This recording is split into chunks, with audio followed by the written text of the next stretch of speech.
Tenemos hoy un brevísimo catálogo de reyes celosos.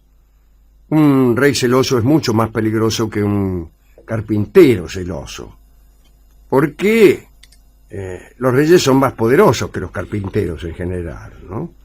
Entonces puede hacer mucho daño. Aquí tenemos algunos casos en donde se ve como los príncipes abusan de sus potestades, por ejemplo, para eliminar competidores en el amor. Es decir, no esperaban la correspondencia, simplemente eliminaban a los competidores, y si la mina no los quería, no les importaba, como sucede con tantos. Contaremos las historias de estos reyes. El primer rey celoso en realidad es una reina, es una emperatriz, Catalina la Grande, la zarina de Rusia. Catalina practicaba selecciones de sus compañías nocturnas, como hemos contado algunas veces. Seleccionaba a sus amantes. Me dirán, cualquiera hace eso. Bueno, pero esta mujer no estaba dispuesta a admitir en su cama a cualquiera, y antes que un hombre llegara a ella, lo hacía examinar en todos sus pormenores, morales, físicos, materiales. Cuando vos te postulabas para amante de Catalina de Rusia, tenías que hacerte ver. Y la examinadora de esas virtudes no era la propia Catalina, naturalmente, sino una dama amiga que intervenía en este asunto, secundada por un médico. Mire usted. Entonces esta mujer tenía el encargo de poner a prueba las cualidades del posible amante de la zarina. Durante mucho tiempo esa función la ejercía la condesa Bruce. Era la responsable de aprobar o de expulsar a los candidatos. Pues bien, en el año 1777, el joven Iván Rimsky-Korsakov, en el año 1777, le dije, sí, está bien, que era casualmente el abuelo del célebre músico Nikolai Rimsky-Korsakov, llegó ante la condesa Bruce como candidato a tener amores con Catalina. No es que se anotaban tampoco, ¿no? Pero bueno, llegaban, conocían a Catalina, ponele, en algún momento, ¿cómo le va a Catalina? Esas cosas que dicen los imbéciles. Bueno, o que dice uno, en fin, cuando conoce una dama, en fin. Entonces Catalina decía, momento, antes que usted me siga diciendo giladas al oído, le presento aquí a la condesa Bruce, tome esta tarjeta, preséntese el lunes en ayunas ante la condesa Bruce. Bueno, muy bien, el joven Rimsky-Korsakov, Iván Rimsky-Korsakov, era sargento de guardia del palacio y fue muy bien calificado. Entonces la zarina lo amó y convino que se trataba de un hombre magnífico. Pero sucedió algo, por desgracia. La intimidad con Catalina no bastó para que Iván olvidara a la examinadora, a la condesa Bruce, quien lo había aprobado primero. Podía pasar. Digamos que en el camino pautado para llegar al lecho de la emperatriz, Iván y la condesa Bruce se enamoraron. Naturalmente no se animaron a confesar su relación, la mantuvieron en secreto. Así durante 2 años. Mientras Rimsky-Korsakov se sostenía, por decirlo así, como amante de Catalina para cuidar las formas, bueno, después se iba con la condesa Bruce. Pero una noche, una noble llamada Protosova se enteró de estos asuntos y le alcahueteó todo a la zarina. Ve a Catalina, acá el Rimsky-Korsakov anda con la mina que le prueba los giles. La consecuencia de esta batida fue terrible. La condesa Bruce fue desterrada a las regiones más heladas y obligada a trabajar en las minas. En vez de trabajar en los tipos, ahora trabajaba en las minas. Y allí murió, naturalmente. Su lugar, o sea, el lugar de probadora de eventuales amantes, que la batidora. Fue exactamente, fue ocupado justamente por la que había ido con el chisme, la Protosova. Pues Iván Rimsky-Korsakov, el abuelo del músico, tras una fuerte pena de azotes, andá a saber cuántos le dieron, fue también exiliado, pero a regiones más benignas. La razón que se le impuso para el exilio fue traición al imperio. Ajá. Lo cual implica que Catalina, del mismo modo que Luis XIV, pensaba que el imperio era ella, ¿eh? Y que una traición a su persona era también una traición al imperio.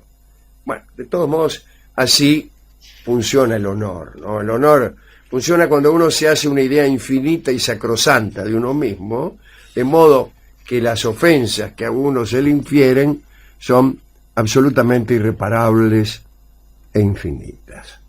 Esto sucede no solo con los emperadores, cualquier gil puede sentir esa idea del honor. De Catalina les cuento, ahora que somos pocos, una cosa. Ella tenía un amante, otro que era nada menos que Potemkin. Era tuerto Potemkin, me parece. Era tuerto porque creo que se había peleado con uno en una mesa de billar, y el otro le encajó un tacazo en el ojo, y así. En una ocasión, Catalina hizo una gira para visitar algunos pueblos de Rusia. Rusia es enorme, Rusia es incesante, nunca termina Rusia. Y en aquel entonces los emperadores no sabían lo que había por ahí, ni nada. Entonces Potemkin, anticipándose a la gira, construía unos pequeños pueblos que no existían en realidad antes de la gira de Catalina. Y estos pueblos eran amueblados con gente felices, contratadas por Potemkin. Contrataba 300, 400 tipos, y entonces cuando Catalina visitaba los pueblos, los encontraba todos limpios, prósperos, felices. Mientras duraba la visita en un pueblo, iban construyendo otro. Y cuando Catalina se iba, lo desarmaba. Claro, y seguía el siguiente. Desarmaban el pueblo que ya habían visitado, se adelantaban y lo volvían a construir, un poco modificado, más adelante. Allá.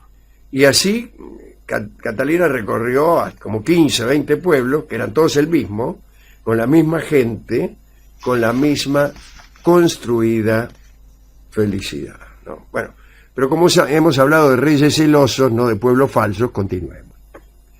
Una historia interesante es la del rey Dionisio el Laborioso, que era rey de Portugal. Dionisio tenía muchos celos de su esposa, Isabel de Portugal. Parece que la reina Isabel tenía un paje muy piadoso a su servicio, y ella lo distinguía con su estima. Y otro paje, envidioso tal vez, fue a ver al rey Dionisio y le dijo que la reina Isabel dedicaba un afecto exagerado y sospechoso al otro paje, por celos profesionales que son frecuentes entre los pajes, especialmente durante la tarde. Los celos enloquecieron al rey, que diseñó un proyecto terrible. Fue hasta el bosque, donde había un horno de cal, y ordenó a los obreros que echasen al horno al paje que le enviaría a la mañana siguiente. Así que dijo: miren muchachos, mañana a la mañana les voy a mandar un paje, échenmelo al horno de cal. Llegó el nuevo día, Dionisio llamó al paje que se sospechaba que andaba con su mujer, y le ordenó que fuera hasta el horno de cal que había en el bosque, y que le dijera a los obreros que hicieran lo que el rey les había explicado el día anterior. Y el paje de Isabel salió al galope a cumplir su mandato, sin saber que iba a morir. Pero en el camino pasó por una iglesia y se detuvo un momento para hacer sus devociones, porque era un paje devoto. Más tarde siguió. Llegó al horno de cal, un poco atrasado, se presentó ante los obreros en la forma que el rey le había indicado, y los obreros respondieron muy preocupados que la orden del rey ya había sido cumplida.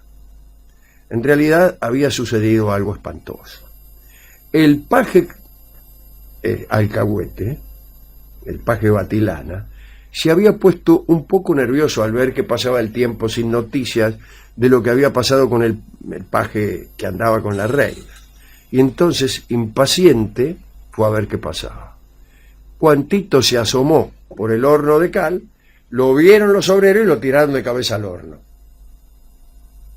Después de aquel equívoco, Dionisio sostuvo sus celos y ordenó que asesinaran al paje que verdaderamente lo estaba traicionando en una iglesia, pero tampoco lo logró, porque el paje ya se había enterado de lo que había pasado allí y se escapó a España. Y terminó sus días allí sin que nadie jamás lo echase a un horno de cal. Es una historia interesante porque... Qué suerte tuvo, ¿no? Sí, no sé por qué es interesante. En realidad es una historia execrable.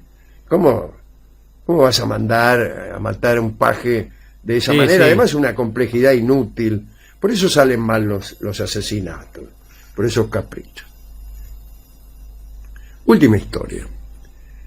La primera esposa de Felipe IV de España fue Isabel de Borbón, que casualmente era hija de Enrique IV de Francia.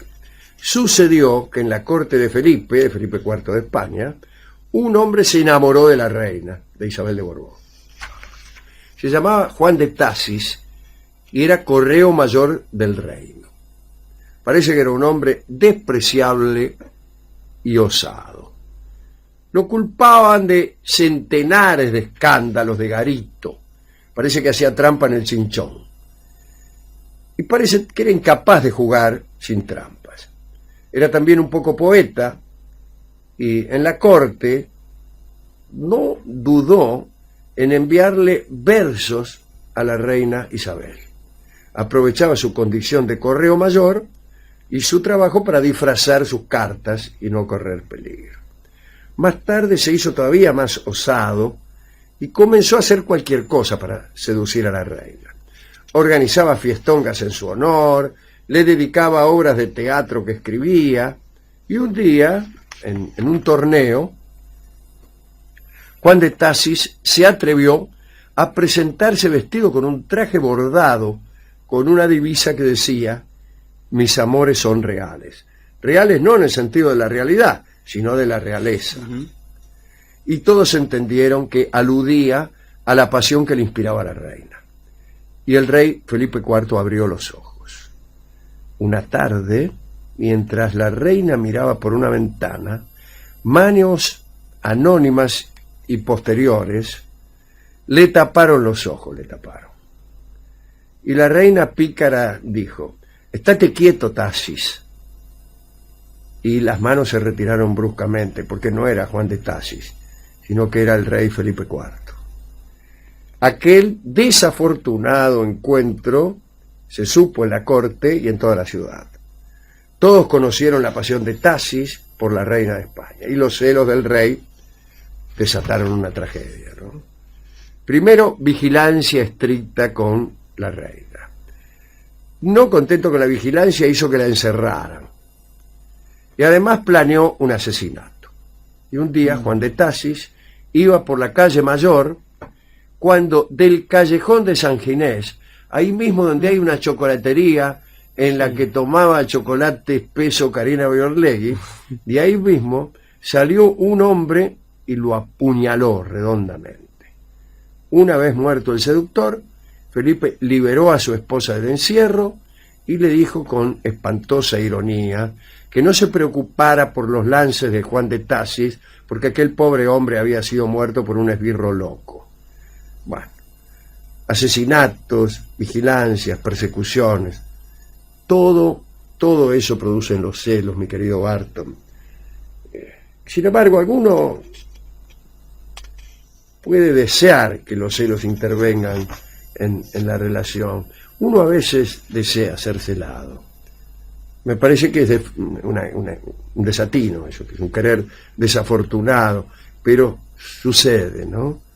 Sucede en los romances aburridos, ¿no? Cuando el romance no basta, entonces algunos fingen abandonos, otros se hacen celar, o peor todavía, tratan de causar los celos de su pareja, porque como su pareja no tiene mucha conversación, ni mucho de otra cosa, quieren ver si la pasión de los celos la embellece o algo. Mala cosa eso, ¿eh? Mala cosa. Sí. Los celos son una porquería, no creo que sirvan de hay gran cosa. Bueno, hemos ido a la discoteca y le hemos preguntado si tenía alguna canción que aludiera a los celos. Casi no hay otra cosa. Eso me dijo Sí. el discotecario. Y me dice, si quiere una que aluda a los celos, yo le recomiendo escuchar esta. Y trajo una canción tocada por la orquesta de Mantovani, que es una orquesta más bien de música funcional, pero que alguna virtud puede acreditar. Así que escucharemos este tango que se llama, adivine cómo.